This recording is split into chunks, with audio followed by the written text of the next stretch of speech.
The First Lady arrives back in West Michigan tonight. After arriving at the airport, she'll then be taken to the Ford Museum, where she'll lie in repose starting tonight, and her funeral will take place tomorrow.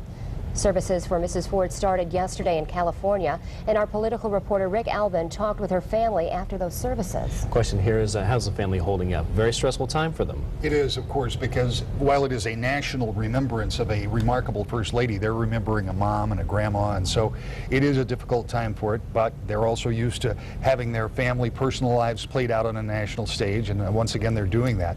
The services yesterday were particularly poignant, I thought, as we sat and watched them and listened to Cokie Roberts, who, as I explained yesterday, not just a news commentator, but a personal family friend, as she referred to herself, as a congressional brat, somewhat like the Ford children was. You're seeing video. This is, as always, that very difficult moment as Mrs. Ford's body was brought into the ceremony, and there you see her children, Susan and Steve, are in the frame, and just beyond that, Jack and Mike also there.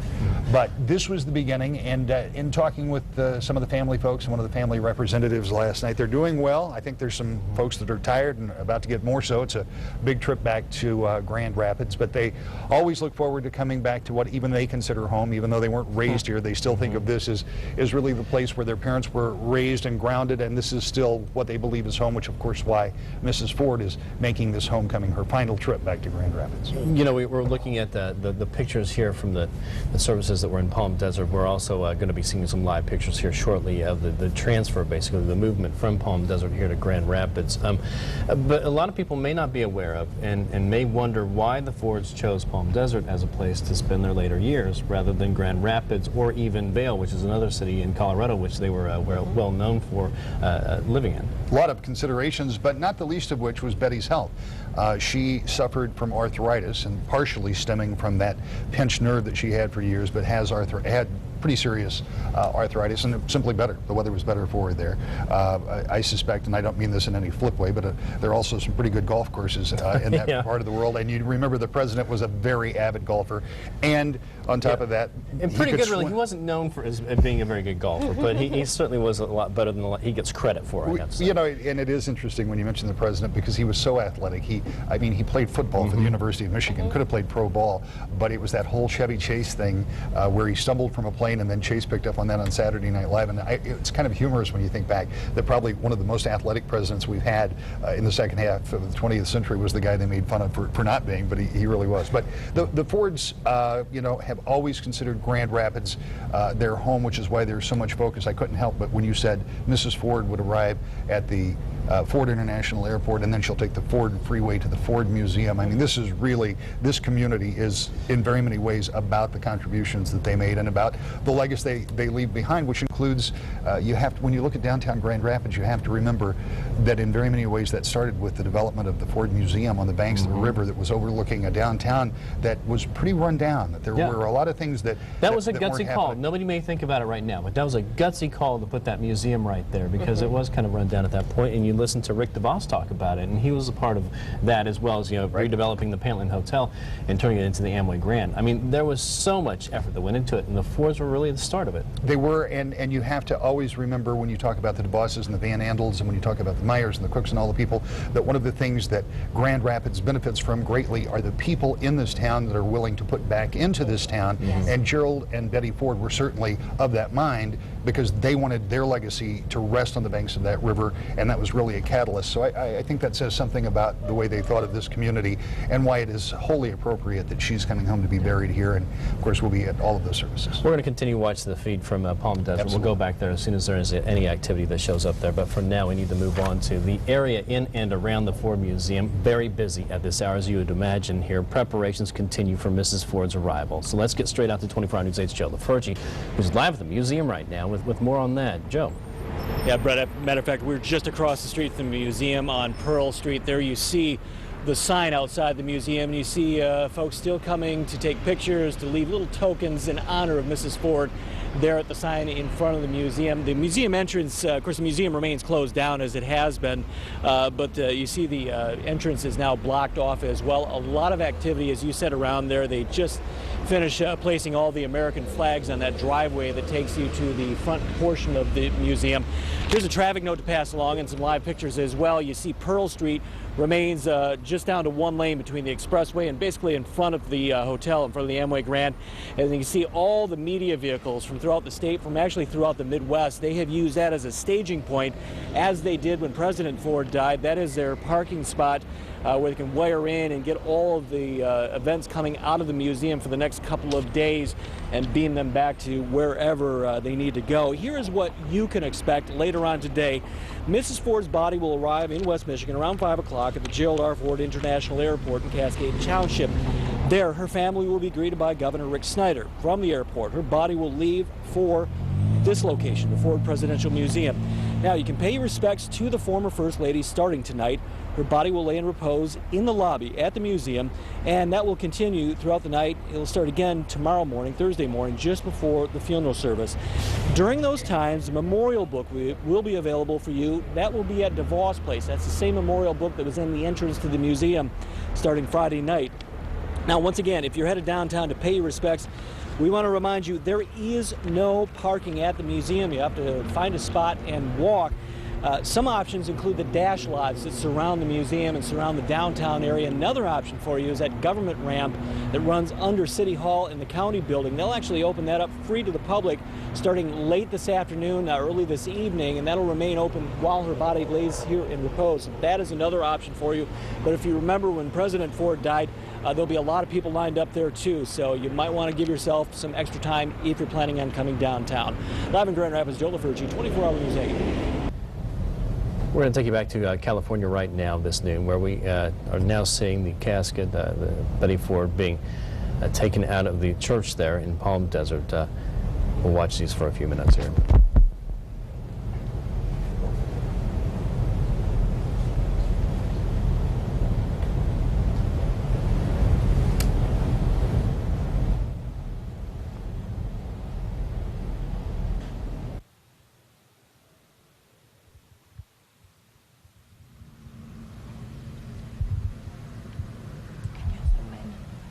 Yes.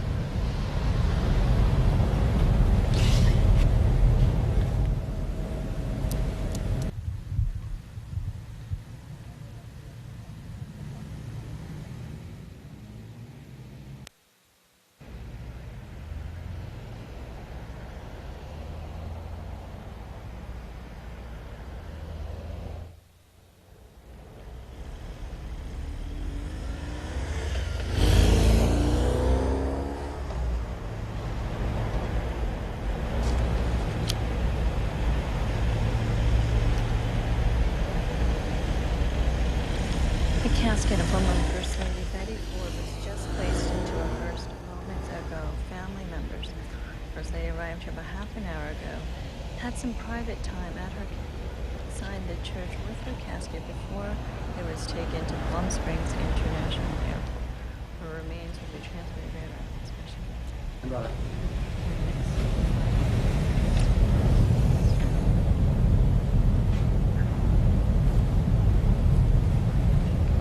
You're watching live pictures from Palm Desert, California, where the casket containing Mrs. Ford has been now put into the vehicle there that'll be taking her to the airport.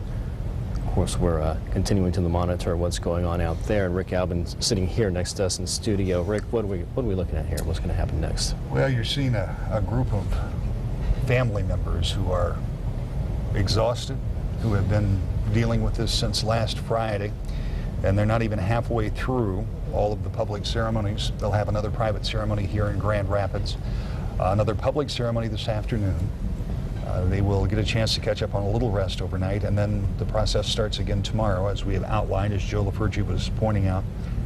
But this is also a family that is keenly aware of the legacy, not just President Ford, but a First Lady who made so many contributions, and they understand and appreciate all of the public attention and people paying respects to a woman that clearly set the template for modern-day First Ladies. They'll be moving, as you said earlier, Brett, to the Palm Springs International Airport, about 15 minutes away. Okay.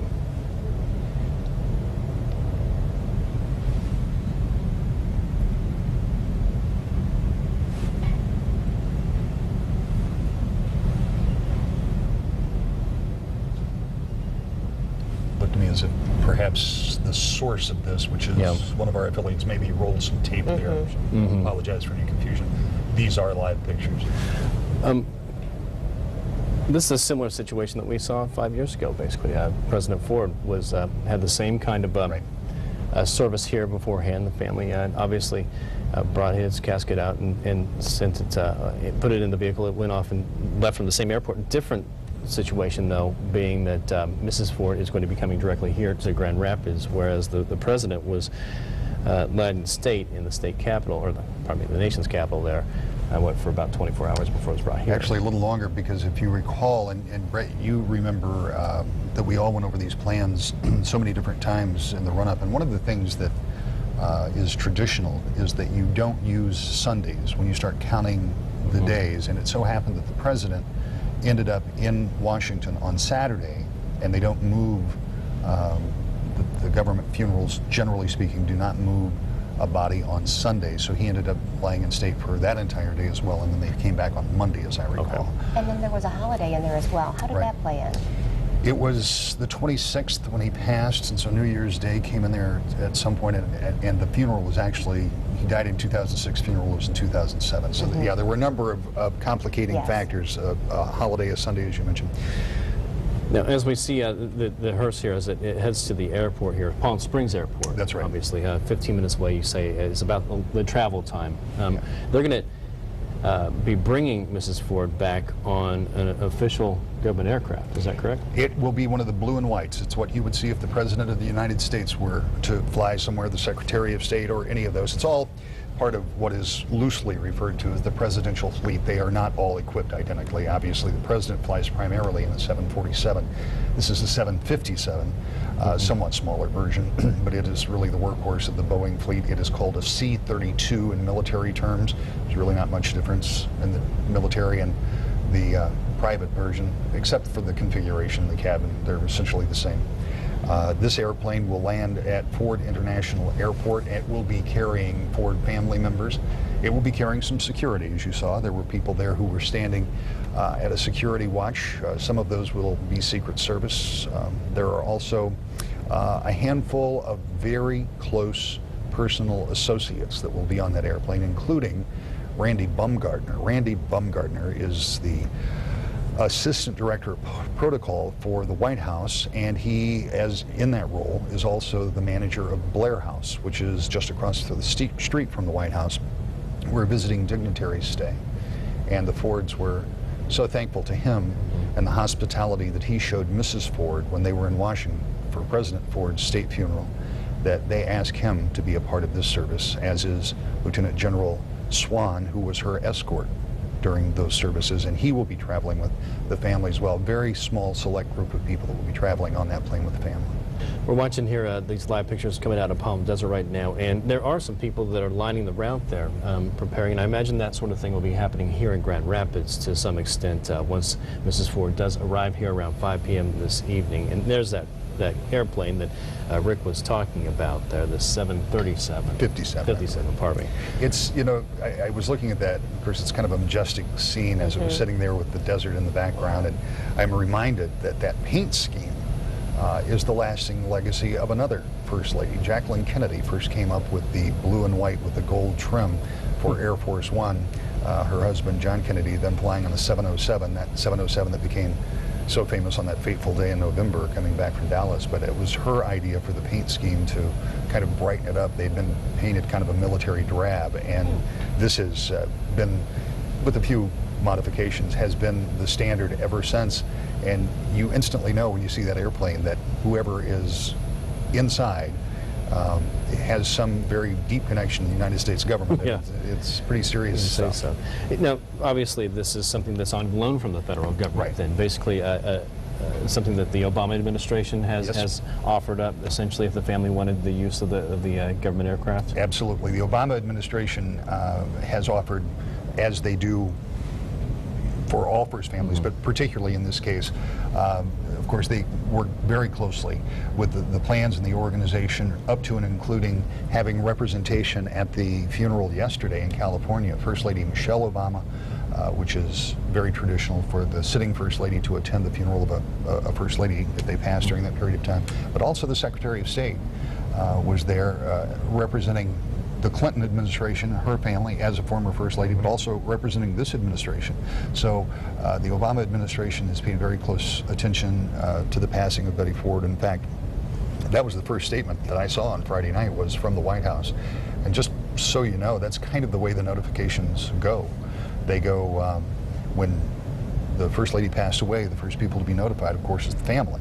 But the very second group on that list to be notified is the White House, because the White House then starts to put in play this All kind these of thing. plans that by have been set up ahead of time. Okay. getting the military in place, getting the airplanes in place, that type of thing. We're going to take this opportunity right now to break away. We're going to take a short break, and our live coverage continues.